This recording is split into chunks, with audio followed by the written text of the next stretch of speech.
Assalamualaikum warahmatullahi wabarakatuh.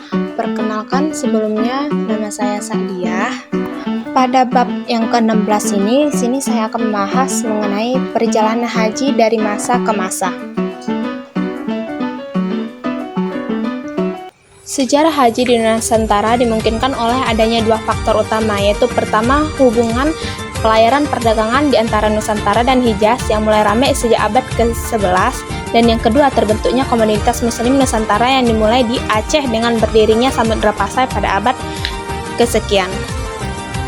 Sejak permulaan abad 16, memang telah terjadi babak baru dalam hubungan perdagangan antara Nusantara dan Arabia. Pedagang Nusantara mengambil alih peranan pelayaran perdagangan ke Jazirah Arabia setelah sebelumnya pedagang Arab yang berinisiatif untuk berkunjung ke Nusantara. Pada tahun 1526, sebuah armada perdagangan dari Aceh yang sedang menuju ke Jeddah dihancurkan oleh Portugis yang telah turut serta meramaikan pelayaran perdagangan di Samudra Hindia. Beberapa tahun berselang, sejumlah perahu dagang Aceh yang penuh dengan komoditas perdagangan dilepas pantai timur Arabia. Selain itu, beberapa perahu dagang yang berasal dari Gujarat dan Aceh dihadang oleh satu skuadron Portugis dari Selat Bab el Mandeb pada tahun 1534. Oke, selanjutnya di sini saya akan membahas tentang haji abad ke-19. Pada abad ini terjadi beberapa perubahan yang mendasar dalam perjalanan melaksanakan ibadah haji. Mulai dari waktu keberangkatan rombongan yang tercatat sebagai jemaah haji pertama dari Nusantara ke Tanah Suci tidak diketahui. Pada abad ini juga Indonesia menyumbang rata-rata 10% dari keseluruhan jemaah haji yang mengunjungi Mekah, tetapi pada tahun tertentu persentase ini bisa mencapai lebih dari 20%. Transportasi jemaah haji pada permulaan abad ini masih menggunakan kapal dagang. Namun, karena hubungan perdagangan dengan Hijaz terjalin secara tidak langsung, maka jemaah haji harus berpindah kapal di pelabuhan niaga tertentu, baik di dalam maupun di luar negeri. Kemudian sebagai pandangan di tengah jelaskan, pada tahun 1825 telah terdapat kapal layar khusus untuk jemaah haji yang dioperasikan oleh para syekh. Diketahui juga pada abad ini pengangkutan jemaah haji Indonesia dimonopoli oleh 3 perusahaan pelayaran, yaitu Singapura, Arab, dan Hindia Belanda. Selanjutnya, di sini saya akan membahas pas haji dan tiket kapal. Seperti yang telah dikemukakan pada tahun 1825, pemerintahan Hindia Belanda ini mewajibkan setiap jemaah haji memiliki pas jalan. Nah, ketentuan pas jalan dan denda itu pun dirasakan sangat sulit dan berat bagi jemaah haji yang pada umumnya berdomisili di daerah pedesaan yang jauh dari kota, sebab pas jalan itu diperoleh tanpa pengalaman berurusan dengan pejabat di kota.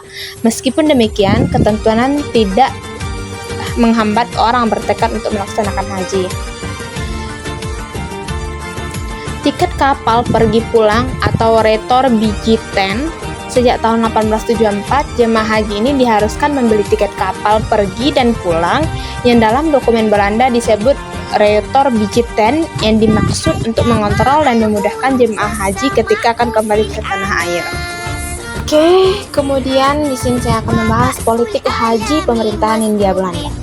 Sebagai bagian dari politik Islam kolonial pada abad ke-19, pemerintahan Hindia Belanda memandang perjalanan haji dan orang haji sebagai satu elemen Islam yang sangat berbahaya bagi Hindia Belanda. Pengelolaan haji didasarkan pada kebijakan pemerintahan Hindia Belanda, yaitu pembatasan orang Islam yang naik haji ke Mekah karena orang haji dianggap sebagai bidang keladi pemberontakan di Indonesia.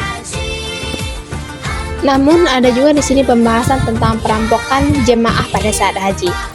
Banyak dalam perjalanan antara Jeddah, Mekah, dan Madinah sering mendapatkan gangguan dari kabilah-kabilah Badui yang mendiami daerah sekitarnya. Gangguan semacam itu terjadi ketika adanya pertentangan antara kabilah yang satu dengan yang lainnya dan penguasa Turki Utsmani setempat.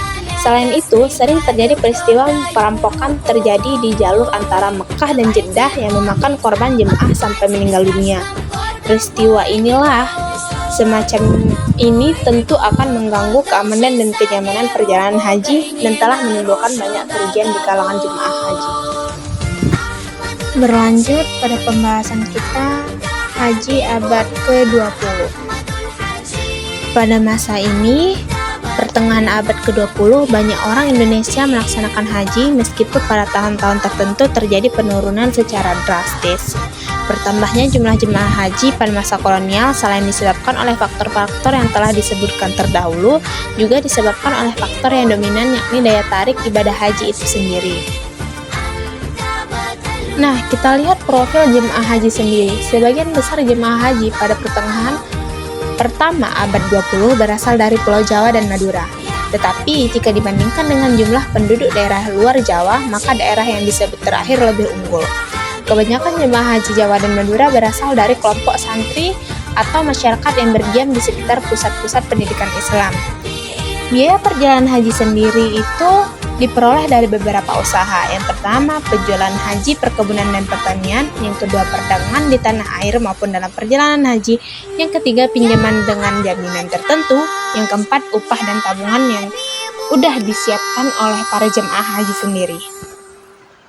Kita juga dapat lihat bahwa banyak jalan untuk menuju ke Mekah. Pada pertengahan abad ke-20, perjalanan haji dapat dilakukan melalui 3 jalur keberangkatan. Dari salah satu pelabuhan embarkasi di Indonesia dengan kapal maskapai Belanda. Selanjutnya ada dari Semenanjung Malaya melalui pelabuhan embarkasi Singapura Penang atau Malaka dengan kapal Inggris. Dan dari Indonesia sendiri dengan kapal angkutan umum yang transit dahulu di Bombay atau Suez.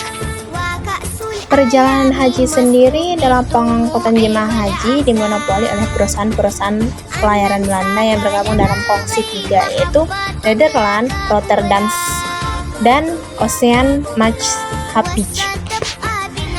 Kegiatan utama jamaah haji di Hijaz adalah melaksanakan ibadah haji dan umrah serta ziarah ke Madinah. Sambil menunggu biasanya 5-6 bulan, sebagian jemaah haji ini mengikuti pelajaran yang diberikan oleh guru di rumahnya maupun di Masjidil Haram. Mukmin di Mekah ini sebagaimana telah dikemukakan sebelum abad ke-17 telah terbentuknya suatu kelompok masyarakat yang berasal dari Nusantara dan disebut mukmin ketika pendataan pada 1931. Oleh pemerintahan Ibnu Saud, mukmin Indonesia itu dibagi atas 3 kelompok sesuai dengan pekerjaan mereka. Pengurusan perjalanan jemaah haji sendiri ditangani oleh beberapa pihak.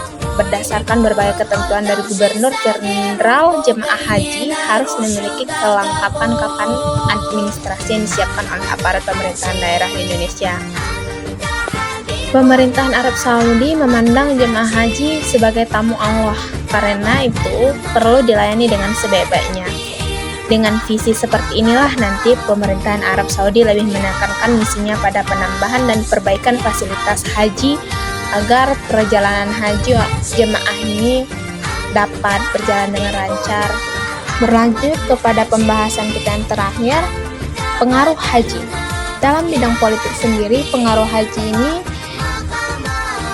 yang pernah belajar di Mekah dan Madinah ikut aktif dalam kegiatan politik terutama dalam sikap dan perilaku permusuhan terhadap pemerintahan kolonial Belanda.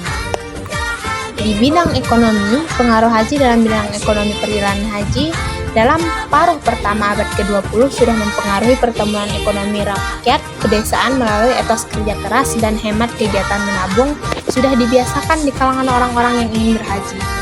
Haji ini telah dapat mendorong pertumbuhan dan mendatangkan keuntungan ekonomi bagi sektor transportasi, yaitu perusahaan pelayaran dan pengangkutan darat di Hijaz. Sementara di bidang pendidikan keagamaan, pengaruh haji dalam bidang ini dapat kita lihat pemahaman keagamaan di Indonesia pada abad ke-20 tidak terlepas dari peran haji sendiri.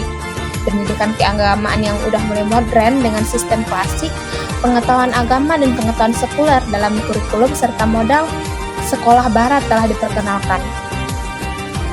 Namun, ada juga di bidang pemikiran keagamaan, pengaruh haji dalam bidang ini dapat kita lihat di mana keagamaan umat Islam bercorak tradisional dengan bertaklid kepada mazhab tertentu dengan praktik keagamaan yang bercorak sinkretis. Abad ke-20 boleh diperkenalkan pemahaman dan pemikiran modern oleh beberapa ulama haji di Indonesia. Baik, mungkin cukup sekian dulu penjelasan saya pada bab ini saya akhiri dengan wassalamualaikum warahmatullahi wabarakatuh. Dadah.